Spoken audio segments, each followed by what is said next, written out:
Hi friends, நான் உங்கள் ஜெயார். ரொம்ப நாள் கழிச்சு ஸ்டோரி போட்டிருக்குமே, எந்த அளவுக்கு ரெஸ்பான்ஸ் இருக்கும், யாரெல்லாம் வெயிட் பண்ணாங்க, பார்ப்பாங்களா, வியூஸ் போகுமான்னு சொல்லி நான் எதிர்பார்த்துருந்தேன். ஆனால் எனக்கு ரொம்ப பெரிய ஹாப்பி நேற்று. அது உங்களோட கமெண்ட்டு 100க்கு மேலே போயிருச்சுல்ல கமெண்ட்டு. அதை பார்த்து ஒவ்வொன்றுத்துக்கும் ரிப்ளை பண்ணும்போது இருக்கிற சந்தோஷத்தை என்னால் சொல்ல முடியலை. அந்தளவுக்கு ரொம்பவே ஹாப்பியாக இருந்துச்சு. உங்களோட அன்பு என்னை இன்னுமே அப்படியே ஆச்சரியப்பட வைக்குது, என்னை அப்படி பிரமிக்கப்பட வைக்குது. இந்தளவுக்கு ஒரு அன்பை நான் எங்கேயும் பார்த்ததில்ல, எனக்கு கிடைச்சதும் இல்லை. ஃபேமிலி அது வேறு, பட்டு நான் யாருன்னு உங்களுக்கு தெரியாது, நீங்கள் யாருன்னு எனக்கு தெரியாமல் இருக்கும்போது அவங்கக்கிட்ட இருந்து வர்ற அந்த அன்பு எனக்கு இன்னுமே அப்படியே ஆச்சரியப்பட வைக்குது. உங்கள் உடம்ப பார்த்துக்கோங்க, கேர் பண்ணிக்கோங்க, நல்லா ரெஸ்ட் எடுங்க, சாப்பிடுங்க. இதெல்லாம் பார்க்கும்போது அவ்வளோ ஒரு சந்தோஷம். அதே மாதிரி உங்களையும் ஹாப்பியாக வச்சுக்கணும் அப்படிங்கிற எண்ணம் இன்னும் எனக்குள்ள அதிகமாயிட்டே இருக்குது. ஸோ நேற்று எபிசோடு பார்த்ததில்ல, நீங்கள் ஹாப்பியாக இல்லையோ, நான் ரொம்பவே ஹாப்பி, ரொம்ப ரொம்ப ஹாப்பியாக இருக்கேன். அதை உங்ககிட்ட சொல்லணும்னு தோணுச்சு, நான் சொல்லிட்டேன். சரி, ஓகே. இன்றைக்கான எபிசோடில் என்ன நடந்துச்சு அப்படின்னு நம்ம பார்க்குறதுக்கு முன்னாடி இன்றைக்கி ஒரு சின்ன விஷயம். அது யாருக்குன்னா, என்னோடய ஃப்ரெண்டுன்னா ரொம்ப நாள் பழக்கம்லாம் கிடையவே கிடையாது. ஜஸ்ட்டு 1 வீக்கு தான். 1 வீக்கு எனக்கு அவங்க கூட பேசி பழகிற ஒரு சான்ஸ் கிடச்சிது. அந்த 1 வீக்கில் ரொம்பவே நல்ல ஒரு க்ளோஸ் ஃப்ரெண்ட் ஆகிட்டோம். ஸோ அவங்களுக்கு தான் இன்றைக்கி பர்த்டே. அவங்களோட பேர் Ankita. Wish you many more happy returns of the day my dear friend. இனிய பிறந்த நாள் வாழ்த்துக்கள்.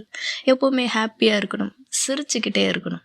உங்களோட அந்த ஸ்மைலை நான் ரொம்பவே மிஸ் பண்ணுறேன். ஸோ எப்போவும் அப்படியே இருக்கணும், அதே சிரிப்போட, அதே துடுக்கான பேச்சு, அந்த பேச்சோட எப்போவுமே அப்படியே இருக்கணும் அப்படின்னு சொல்லி நானுமே ப்ரே பண்ணிக்கிறேன்.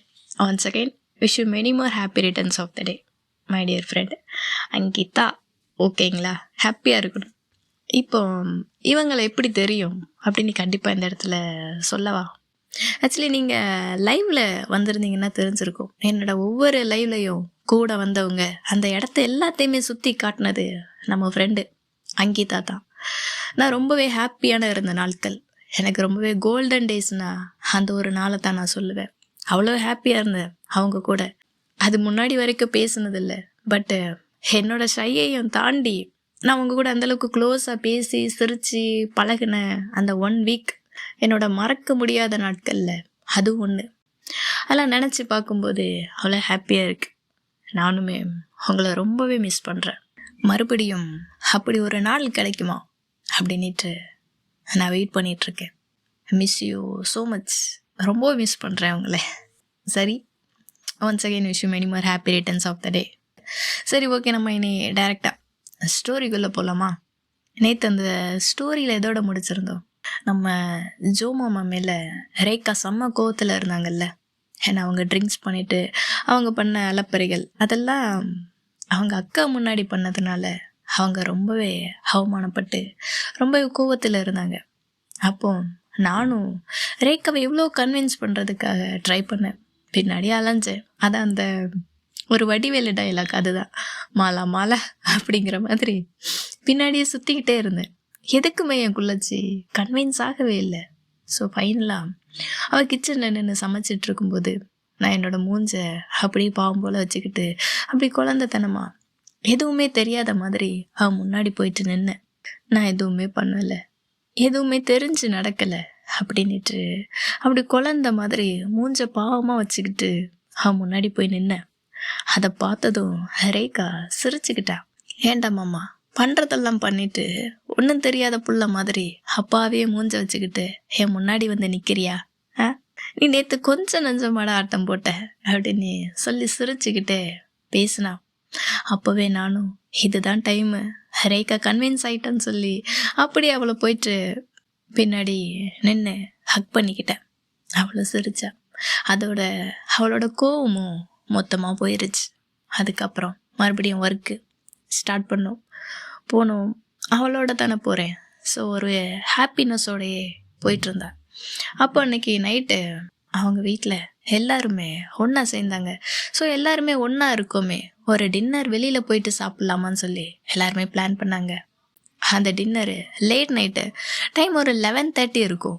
அன்னைக்கு எல்லாருமே வெளியில் போயிட்டு பைபாஸில் ஒரு ரெஸ்டாரண்ட்டில் நான், அவங்க அக்கா, தம்பி, அவங்களோட ஃப்ரெண்ட்ஸு, அம்மா எல்லாருமே ஒன்றா சேர்ந்து சாப்பிட்றதுக்காக ஒரு 1 ஹவர் ட்ராவல் பண்ணி வெளியில் போனோம். எல்லாருமே ஆளாளுக்கு ஒரு டிஷ்ஷு ஆர்டர் பண்ணாங்க. நானுமே முட்டை வீச்சு, அப்புறம் அந்த ஆட்டுக்கால் பாயா அதெல்லாமே ஆர்டர் பண்ணேன். ஃபஸ்ட் டைம் அதை நான் அங்கே தான் ட்ரை பண்ணேன். அது எனக்கு ரொம்பவே பிடிச்சிருந்துச்சு. அன்னையிலேருந்து அது என்னோடய ஃபேவரட் டிஷ்ஷில் அதுவுமே ஒன்றாச்சு. ஸோ சாப்பிட்டுட்டு ஒரு மணி இருக்கும். வீட்டுக்கு வந்து மறுபடி தூங்கிட்டு அடுத்த நாள் ஒர்க்கு. ஸோ அப்படியே போச்சு. அப்போ கரெக்டாக ரேகாவோட பர்த்டே வந்துச்சு. பர்த்டேக்கு என்னெல்லாம் பண்ணலாம் அப்படின்னு பிளான் பண்ணோம். ஸோ 1 வீக்குக்கு முன்னாடியே ஒரு ஷாப்பிங் எல்லாம் போகணுன்னு சொல்லிட்டு அன்னைக்கு ஷிஃப்ட்டை முடிச்சுட்டு ஒர்க்கை முடிச்சுட்டு வந்ததுக்கப்புறம் நாங்கள் 2 பேருமே டி நகருக்கு போனோம். ரொம்பவே ஜாலியாக கிளம்பினோம். டி நகர் போனதும் பார்க்குற விஷயம் அந்த குட்டி குட்டி சமோசா தான். பார்க்குறக்கு அவ்வளோ அழகாகவும் இருக்கும். அதை எடுத்து ஒரே வாயில் அப்படியே சாப்பிட்றலாம். ஒரு 20 ரூபாய்க்கு ஒரு 4 சமோசா கொடுப்பாங்க. அது அவ்வளோ டேஸ்ட்டாக இருக்கும். போனோடனே அதை வாங்கி சாப்பிட்டோம். அதை சாப்பிட்டுட்டு ஒரு ஐஸ்கிரீமை வாங்கி அதையுமே அப்படி சாப்பிட்டுக்கிட்டு சுற்றி பார்க்க ஆரம்பித்தோம். ரேகாவுக்கு ட்ரெஸ்ஸுன்னு அவ்வளோ பிடிக்கும். அதில் அப்படி ஒரு இன்ட்ரெஸ்ட்டு. நிறைய ட்ரெஸ்ஸு எடுத்து வச்சுருப்பாள். அவளோட கலெக்ஷன்ஸ் அது எல்லாமே ரொம்பவே அழகாக இருக்கும். ஸோ அவளுக்கு பர்த்டேவுக்காக ட்ரெஸ் எடுக்கிறதுக்காக போனோம். அவளையே நானும் சூஸ் பண்ண சொன்னேன். மயில் கலர் அந்த மாதிரி ஒரு கலரில் ஒரு சுடி மெட்டீரியல் ஒன்று எடுத்துக்கிட்டா. நம்மளை பற்றி தான் தெரியுமே, அவங்க கரெக்டாக ஸ்ட்ரக்சராக அவங்களுக்கு ஏற்ற மாதிரி ட்ரெஸ்ஸிங்ஸ் பண்ணிப்பாங்க. ஸோ மெட்டீரியல் தான் எடுத்தா. சரின்னு சொல்லிட்டு மெட்டீரியல் எடுத்துக்கிட்டு அதுக்கு இன்னும் மேட்சாக என்னென்ன ஜுவல்ஸ்லாம் போட முடியும், சின்னதாக இயரிங்ஸு, குட்டியாக செயின், அது எல்லாமே பார்த்து பார்த்து வாங்கினோம். எல்லாமே அவளுக்கு பிடிச்ச மாதிரி ஒன்றொன்னையா வாங்கி கொடுத்தேன். வாங்கி கொடுத்துட்டு அங்கேருந்து வீட்டுக்குமே கிளம்புனோம். அதுவே ஈவினிங் ஆயிடுச்சு. போகும்போது எவ்வளோ ஃப்ரெஷ்ஷாக ஹாப்பியாக போகணுமோ, வரும்போது அந்தளவுக்கு டயர்டு. சரியான கூட்டம். அந்த கூட்டத்தில் நல்லா நஞ்சிட்டு அப்படி எப்படியோ வெளியில் வந்துட்டோம் அப்படிங்கிற மாதிரி தான் வந்தோம். செம்ம டயர்டு 2 பேருமே. அந்த டயர்டில் அந்த நைட்டு நல்லா தூங்கிட்டோம். மறுநாள் காலையில் இருந்தா ரேகாவுக்கு ஃபீவர். என்ன பண்ணன்னு தெரியல. ஸோ அவளை நான் ஒரு டேப்லெட் போட்டு, நீ இன்னைக்கு வேலைக்கு வர வேணாம், நீ வீட்டிலே ரெஸ்ட் எடுன்னு சொல்லிட்டு அவளை தூங்க வச்சுட்டு நான் வேலைக்கு வந்தேன். நான் வேலைக்கு வந்தாலும் என்னோட நினப்பு ஃபுல்லாகவே ரேகாதான். இப்போ என்ன செய்வா, இப்போ எழுந்தாளா, சாப்பிட்டாளா, தூங்குனாளா, எப்படி இருக்கா, எதுவுமே தெரியலையே அப்படின்னு யோசிச்சுக்கிட்டே இருந்தேன். கரெக்டாக பிரேக் டைமில் அவளுக்குமே கால் பண்ணேன். டேப்லெட் போட்டியா, சாப்பிட்டியா, என்ன செஞ்ச அப்படின்னு சொல்லி கேட்டேன். அவளும் பேசும்போது கொஞ்சம் பெட்டராக தான் இருந்தா. நான் சாப்பிட்டேன் மாமா, நான் டேப்லெட் போட்டேன், நான் ஓகே தான்டா, நீ அங்கே ஒர்க்கை பாரு, முடிச்சுட்டு வீட்டுக்கு வா, பார்த்துக்கலாம் அப்படின்னு சொன்னான். நானுமே சரி ஓகேன்னு சொல்லிட்டு வீட்டுக்கு போனேன். வீட்டுக்கு போய் பார்த்தா ஈவினிங் ஆனதும் மறுபடியுமே ஃபீவர் அதிகமாயிருச்சு. ரொம்பவே அதிகமாக இருந்தது.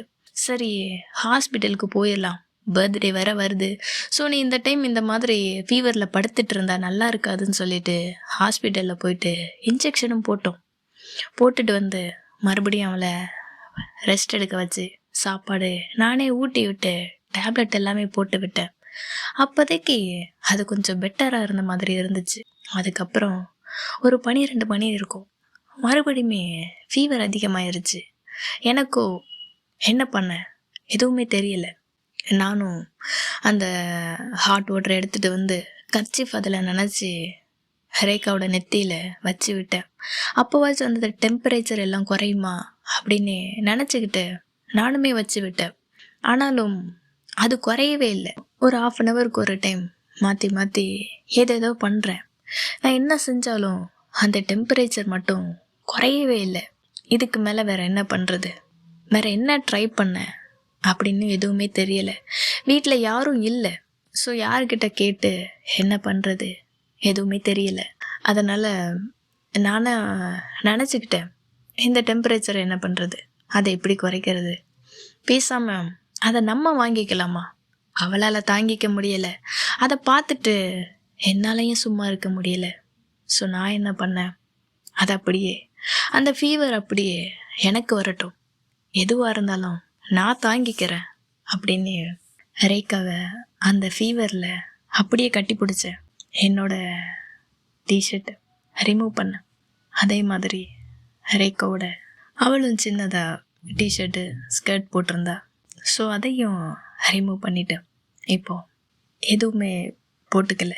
ஸோ அப்படியே அவளை அப்படியே ஹக் பண்ணேன், டைட்டாக இறுக்கமாக ஹக் பண்ணேன். அப்போ தான் தெரிஞ்சுது அவள் டெம்பரேச்சர் எந்த அளவுக்கு அதிகமாக இருக்குதுன்னு சொல்லிட்டு. அவளும் என்ன அப்படியே இறுக்கமாக அப்படி ஹக் பண்ணிக்கிட்டா. அவ்வளோ டைட்டாக ஹக் பண்ணியிருந்தா. அந்த டைமில் நம்ம லோன்லியாக ஃபீல் பண்ண டைமில் நமக்கு பிடிச்சவங்க இருக்கும்போது எவ்வளோ ஹாப்பியாக இருக்கும். நம்ம அவங்கள எவ்வளோ கேர் பண்ணி பார்த்துக்கும்போது அது இன்னும் எவ்வளோ ஹாப்பியாக இருக்கும். ஸோ அப்படி ரேக்கா என்ன அவ்வளோ டைட்டாக ஹக் பண்ணிக்கிட்டா. நானும் மாமா உன் கூட தாண்டா இருக்கேன், ஒன்றும் இல்லை, சரியாயிரும் சரியா, நீ என்னை இப்படியே ஹக் பண்ணிக்கோ, இப்போவே இது எல்லாமே சரியாயிருன்னு சொல்லிட்டு அப்படியே ஹக் பண்ணியிருந்தேன். ஹக் பண்ணிக்கிட்டு அப்படியே கிஸ் பண்ணேன். அப்போவாச்சும் அவள் டெம்பரேச்சர் குறையும்ல, அது அவளுக்கு குறைஞ்சா போதும், எனக்கு வந்தால் போதும், எனக்கு என்ன ஆனாலும் பரவாயில்லன்னு சொல்லிட்டு அப்படி அவளை ஹக் பண்ணிக்கிட்டே கிஸ் பண்ணேன். அப்போ எனக்கு அந்த ஒரு சாங் தான் ஞாபகத்துக்கு வந்துச்சு.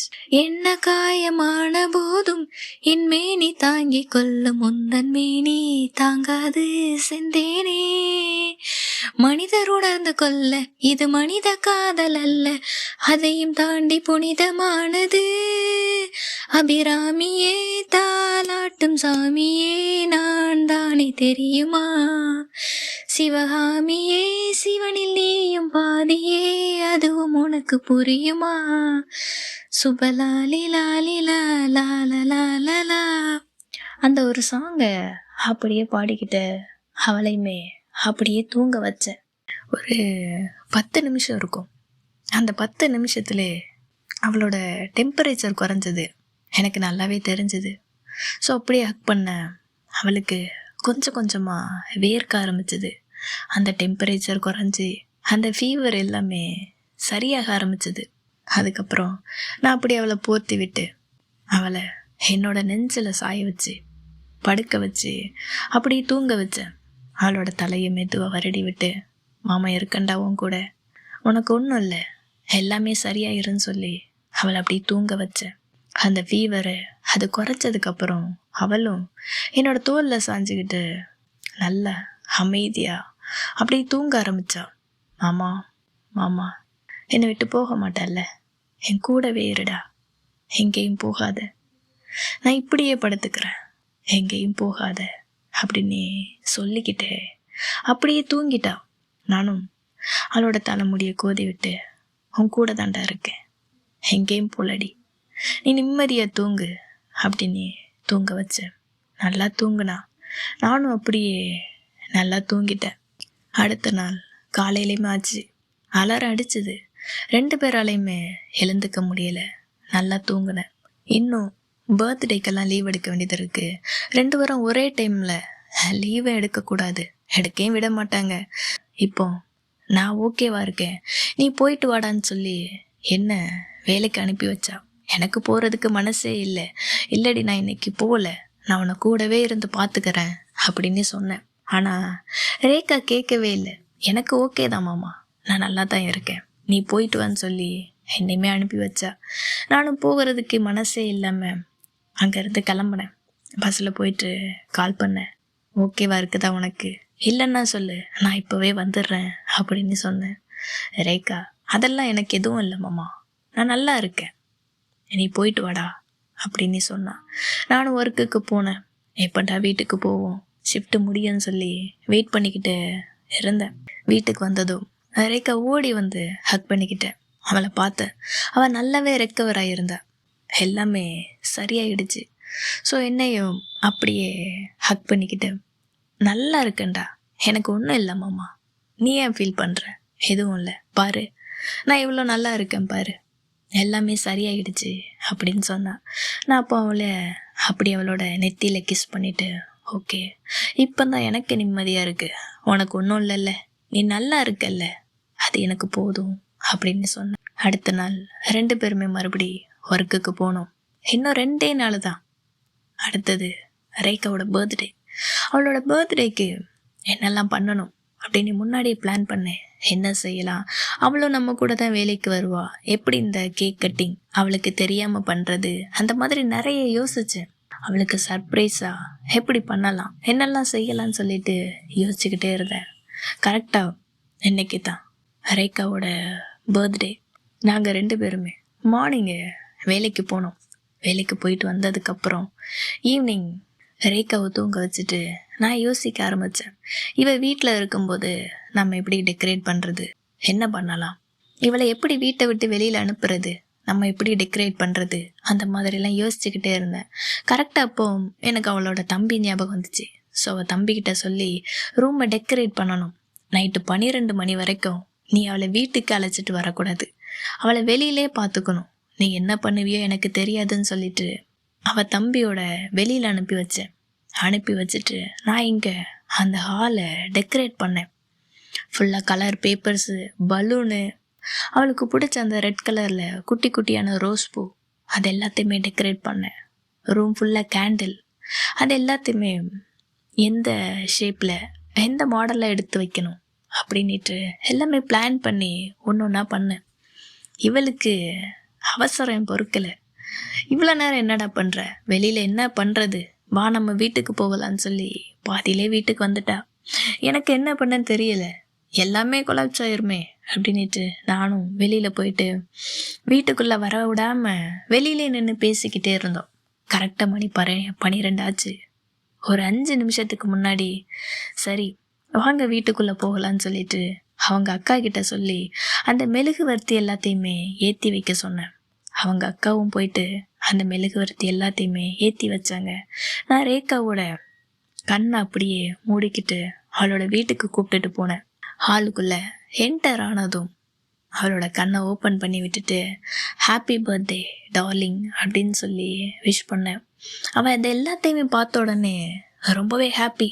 எப்படிரா நீ எப்போ இது எல்லாத்தையும் பண்ண, இந்த மாதிரி ஒரு பர்த்டே, இந்த மாதிரி ஒரு சர்ப்ரைஸை நான் உங்ககிட்ட இருந்து எதிர்பார்க்கவே இல்லை, எனக்கு ரொம்ப ஹாப்பியாக இருக்குன்னு சொல்லிட்டு அந்த இடத்துலையே சின்ன குழந்தை மாதிரி அப்படி துள்ளி குதிச்சா.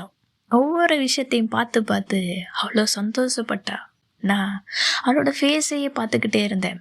அவள் எவ்வளோ ரியாக்ஷன் கொடுக்குறா, அவளுக்கு எவ்வளோ பிடிச்சிருக்கு அப்படிங்கிறத நான் அவள் ஃபேஸை பார்த்து அப்படி தெரிஞ்சுக்கிட்டேன். எல்லாருமே விஷ் பண்ணாங்க. அவளோட அக்கா, தம்பியோட ஃப்ரெண்ட்ஸு, அம்மா எல்லாருமே விஷ் பண்ணாங்க. சரி கேக் கட் பண்ணலான்னு சொல்லிட்டு கேக்கை கட் பண்ணி ஃபஸ்ட்டு எனக்கு தான் ஊட்டி விட்டா. அவங்க சொந்தம் எல்லாம் கூடவே இருக்காங்க, ஆனால் அவள் எனக்கு ஊட்டி விட்டா. அது எனக்கு ஒரு பக்கம் எல்லாரும் இருக்கும்போது நமக்கு ஊட்டி விடுறாளே அப்படிங்கிற மாதிரி, ஆனால் உள்ளுக்குள்ளே இன்னொரு பக்கம் அவ்வளோ ஹாப்பியாக இருந்துச்சு. நானுமே அவளுக்கு அந்த கேக்கில் பாதி எடுத்து அவளுக்கு ஊட்டி விட்டேன். அதுக்கப்புறம் அவங்க அம்மாவுக்கு, அக்காவுக்கு, தம்பி ஃப்ரெண்ட்ஸு எல்லாருக்குமே கேக்கை ஊட்டி விட்டுட்டு அப்படியே கொஞ்ச நேரம் பேசிக்கிட்டு இருந்தோம். அந்த ரூமில் ஃபுல்லாக கேண்டில் லைட்டு, அந்த வெளிச்சத்தில் அவளோட ஃபேஸ், அவளோட சிரிப்பு, அது எல்லாமே அப்படி மின்னல் மாதிரி அப்படியே மின்னிக்கிட்டே இருந்துச்சு. அதான் அந்த முன்னாடி ஒரு பாட்டெல்லாம் பாடியிருக்கேன்ல, ஒளியிலே தெரிவது தேவதையா. நான் அப்படியே அவளோட ஃபேஸ் அப்படியே பார்த்துக்கிட்டே இருந்தேன். எல்லாம் பேசி முடித்து கலைஞ்சி போகிறதுக்கு 1 மணி ஆச்சு. 2 பேரும் எங்களோட ரூமுக்கு வந்தோம். நான் ரேகாவுக்கு ஸ்பெஷலாக ஒரு விஷ் பண்ணிவிட்டு அவளோட நெத்தியில் கிஸ் பண்ணேன். அவளுக்காக ஒரு 3 முழம் மல்லிகைப்பூ வாங்கிட்டு வந்தேன். அதையும் அவளோட தலையில் வச்சு விட்டேன். அப்படி அவளை ஹக் பண்ணி கிஸ் பண்ணிக்கிட்டு ஹாப்பி பர்த்டே பொண்டாட்டி, எப்பவும் நீ இதே ஹாப்பியோட இதே ஸ்மைலோட இப்படியே சிரிச்சுக்கிட்டே இருக்கணும்டி அப்படின்னு சொல்லி விஷ் எல்லாம் பண்ணேன். அவளுக்காக நான் ஒரு saree சர்ப்ரைஸாக வாங்கி வச்சுருந்தேன். சாண்டில் அண்ட் பிங்க் கலரில் ஒரு டிசைனிங் saree. அதை அவள் கையில் கொடுத்தேன். அவள் அதை ஓப்பன் பண்ணி பார்த்துட்டு இன்னுமே ஹாப்பி. அந்த சந்தோஷத்தில் எனக்கு கிஸ் பண்ணான். இதெல்லாம் எப்போ நான் பண்ணேன், நான் ரொம்ப ஹாப்பியாக இருக்கேன், நான் ரொம்பவே ஹாப்பியாக ஃபீல் பண்ணுறேன்டா சொல்லி சொல்லி எனக்கு கிஸ் பண்ணிக்கிட்டே இருந்தா. எனக்கு ரொம்ப ஹாப்பியாக இருக்குன்னு சொல்லி ஒரு கிஸ்ஸு, இது எனக்கு ரொம்ப பிடிச்சிருக்குன்னு சொல்லி ஒரு கிஸ்ஸு. நீ எடா இதெல்லாம் பண்ண, எப்பட்றா இவ்வளோ விஷயம் எனக்காக பண்ணியிருக்க, எனக்கு ரொம்ப ஹாப்பியாக இருக்குன்னு சொல்லி சொல்லி எனக்கு ஒரு கிஸ்ஸு அப்படி பண்ணிக்கிட்டே இருந்தா. நானும் அதை அப்படியே வாங்கிக்கிட்டே இருந்தேன். அப்படியே 2 பேரும் நைட்டு ஒன்றா சேர்ந்து தூங்கணும். அவள் என்னோட தோளில் சாஞ்சிக்கிட்டு அவளோட மல்லிகைப்பூ என் மூடு அப்படி ஏற்றி விட்டு அப்படி பேசிக்கிட்டே இருந்தா. நம்ம ஃப்யூச்சரில் எப்படியெல்லாம் இருக்கணும், நம்ம எப்போவும் ஒன்றா இப்படியே ஹாப்பியாக இருக்கணும்னு சொல்லி அவளோட ஆசைகள் எல்லாத்தையும் ஒன்று ஒன்றா சொல்லிக்கிட்டே இருந்தா. நானும் அது எல்லாத்தையுமே அப்படி கேட்டுக்கிட்டே இருந்தேன். இதுக்கிடையில் அந்த மல்லிகைப்பூ வாசம் வேற, அது இன்னுமே ஒரு போதை ஆகிக்கிட்டே இருந்துச்சு. அப்படியே 2 பேரும் ஹக் பண்ணிக்கிட்டு கிஸ் பண்ணிக்கிட்டு அந்த நைட்டு அப்படி ஒன்றா சேர்ந்து தூங்கணும். மறுநாள் காலையில் விடிஞ்சதும் 2 பேருமே கொஞ்சம் லேட்டாக தான் எழுந்தோம். ஸோ வெளியில் போகிறதுக்காக கிளம்பணும் 2 பேருமே. ரேகா என்னை கண்டிப்பாக சுடிதார் போட்டுட்டு தான் வரணும் அப்படின்னு சொல்லிட்டா. ஸோ அதுக்காக நானுமே ஒரு சுடிதார் எடுத்து போட்டுக்கிட்டேன். ரேகாவும் நான் வாங்கி கொடுத்த அந்த ட்ரெஸ்ஸு, அந்த மயில் கலர் அந்த சுடியை அவ்வளோ ஸ்ட்ரக்சராக அவள் உடம்புக்கு ஏற்ற மாதிரி அந்தளவுக்கு ஃபிட்டாக அவ்வளோ அழகாக போட்டிருந்தா. அழகாக மேக்கப் எல்லாம் பண்ணுவாள். அவளுக்கு மேக்கப் பண்ணுறது ரொம்ப பிடிக்கும்ல. ஸோ அழகாக மேக்கப் பண்ணிக்கிட்டு நான் வாங்கிட்டு வந்த பூவில் இன்னும் பேலன்ஸ் பூ இருந்துச்சு. ஸோ அதையும் எடுத்து அவளோட தலையில் வச்சுக்கிட்டு ரொம்பவே அழகாக என் முன்னாடி வந்து நின்னா. எப்படி இருக்கு மாமா, பிடிச்சிருக்கா உனக்குன்னு சொல்லி என் முன்னாடி வந்து கேட்டா. அவளை பார்த்ததும் நான் அப்படியே மெய்மறந்து பார்த்தேன். தேவதை அப்படி வானத்திலேருந்து இறங்கி வந்து என் கண்ணு முன்னாடி வந்து நின்ன மாதிரி இருந்துச்சு. ரொம்ப அழகா இருக்கடி அப்படின்னு சொல்லி அவளோட நெத்தியில் கிஸ் பண்ணேன். அப்படி 2 பேரும் அங்கேருந்து ஒரு டீ மட்டும் குடிச்சிக்கிட்டு வெளியில் கிளம்பணும். அன்னைக்கு இருந்த அந்த சந்தோஷத்தில் பசிக்கவே இல்லை. 2 பேரும் ஃபஸ்ட்டு வீட்டை விட்டு கிளம்பி நேராக ஒரு ஸ்டுடியோக்கு தான் போனோம். அவள் அவ்வளோ அழகாக இருந்தால, அவளை எனக்கு ஸ்டுடியோவில் நிற்க வச்சு ரொம்ப அழகாக ஒரு ஃபோட்டோ எடுத்துக்கணும் அப்படின்னு ஆசையாக இருந்துச்சு. ஸோ ஒரு ஸ்டுடியோக்கு கூப்பிட்டு போயிட்டு அவளை நிற்க வச்சு ஃபோட்டோ எடுத்தேன். அவள் இல்லை மாமா, நம்ம 2 பேருமே சேர்ந்து தான் எடுக்கணும் அப்படின்னு அவள் சொன்னா. சரி ஓகேன்னு சொல்லிட்டு 2 பேருமே அந்த ஸ்டுடியோவில் நின்றுட்டு கொஞ்சம் டிஃப்ரெண்ட்டாக ஸ்டில்லெல்லாம் ஃபோட்டோஸ் எல்லாம் நிறையவே எடுத்தோம். அதுக்கப்புறம் அங்கேருந்து ஒரு மாலுக்கு போனோம். நுங்கம்பாக்கம் ஸ்கைவாக் மாலுக்கு போனோம். அங்கே நல்லா சுற்றி பார்த்துட்டு கேஎஃப்சியில் போயிட்டு சிக்கன் பிரியாணி அது எல்லாமே நல்லா வாங்கி சாப்பிட்டோம்.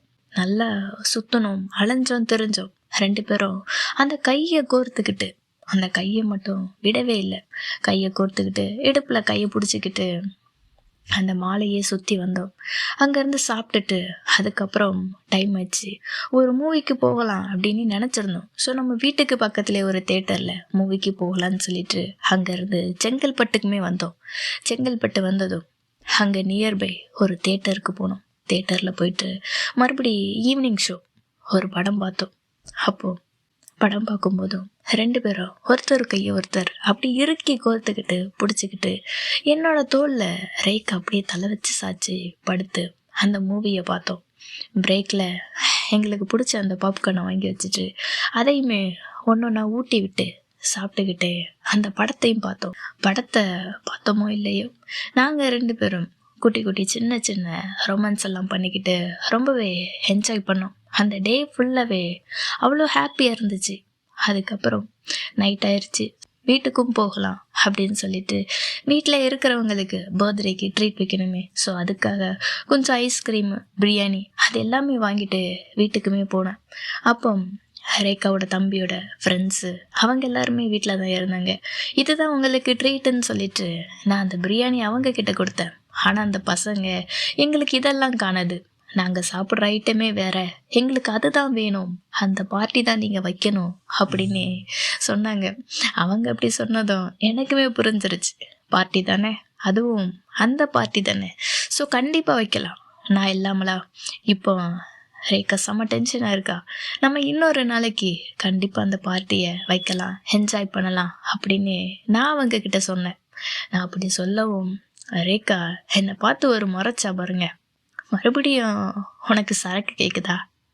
ஏற்கனவே பண்ண அட்டூழி எல்லாம் காணாதா?